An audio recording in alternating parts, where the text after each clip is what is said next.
लगी ना नग जड़ी चूड़ी, लगी ना नग जड़ी चूड़ी, जो एक दिन टूट जाएगी।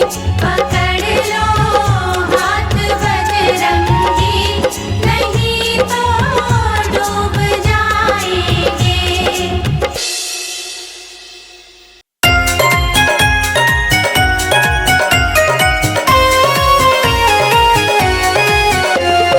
दुनिया चले न श्री राम के बिना, राम जी चले न हनुमान के बिना। दुनिया चले न श्री राम के बिना, राम जी चले न हनुमान के बिना। राम जी चले न हनुमान के बिना, राम जी चले न हनुमान के बिना। दुनिया चले न श्री राम के बिना, राम जी चले न हनुमान के बिना। दुनिया चले न श्री राम के बिना, राम जी चले न हनुमान के बिना। दुनिया चले न श्री राम के बिना, राम जी चले न हनुमान के बिना। राम जी चले न हनुमान के बिना।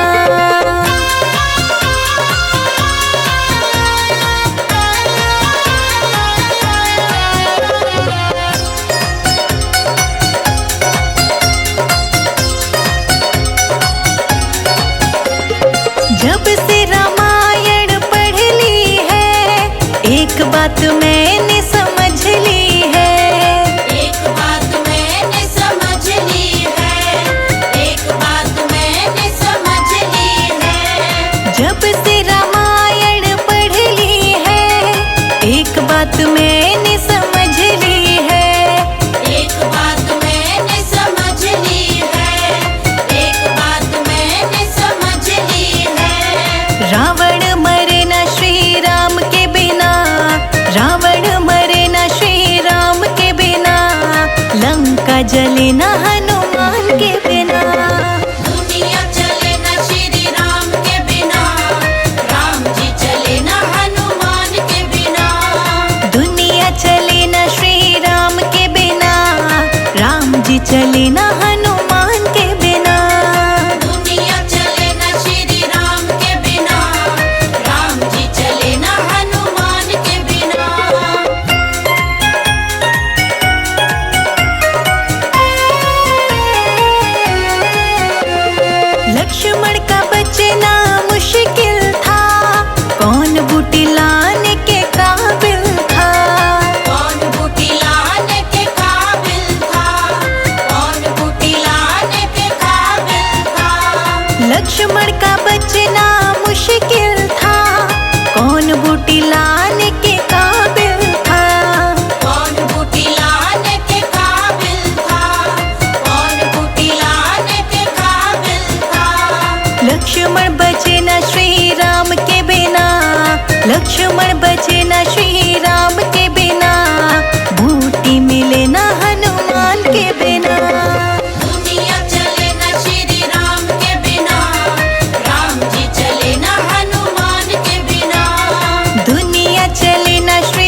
बजरंग चले आओ, हनुमान चले आओ।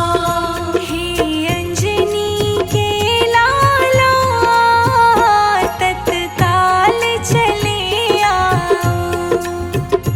हे अंजनी के लाला तत्काल चले आओ। बजरंग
सूरज भी लिख दे, चंदा भी लिख दे। सूरज भी लिख दे, चंदा भी लिख दे। सूरज भी लिख दे, चंदा भी लिख दे। सूरज भी लिख दे, चंदा भी लिख दे। तारों का पूरा पूरा हाल लिख दे। तारों का पूरा पूरा हाल लिख दे। मेरे मस्तक पे साला सरधाम लिख दे। मेरे मस्तक पे बजरंग का नाम लिख दे। लिखने वाले पूरा पूरा हाल लिख दे। मेरे मस्तक पे बजरंग का नाम लिख दे। मेरे मस्तक पे बजरंग का नाम लिख दे।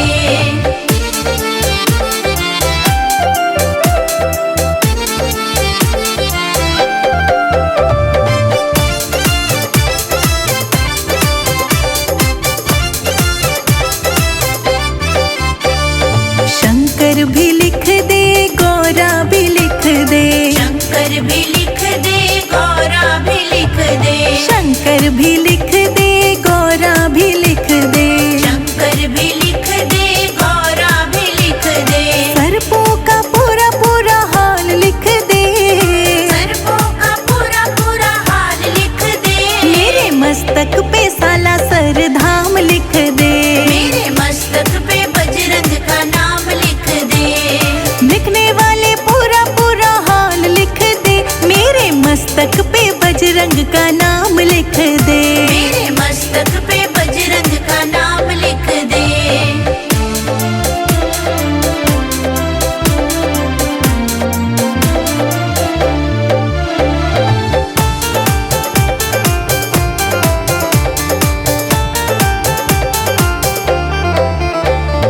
विष्णु भी लिख दे, लक्ष्मी भी लिख दे। विष्णु भी लिख दे, लक्ष्मी भी लिख दे। हाँ, विष्णु भी लिख दे, लक्ष्मी भी लिख दे। विष्णु भी लिख दे, लक्ष्मी भी लिख दे। चक्रों का पूरा पूरा हाल लिख दे। चक्रों का पूरा पूरा हाल लिख दे। मेरे मस्तक पे साला सरधाम लिख दे। मेरे मस्तक पे बजरंग का नाम लिख दे। लिखने वाले पूरा पूरा हाल लिख दे। मेरे मस्तक पे बजरंग का नाम लिख दे। मेरे मस्तक पे बजरंग का नाम लिख दे।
हाथ से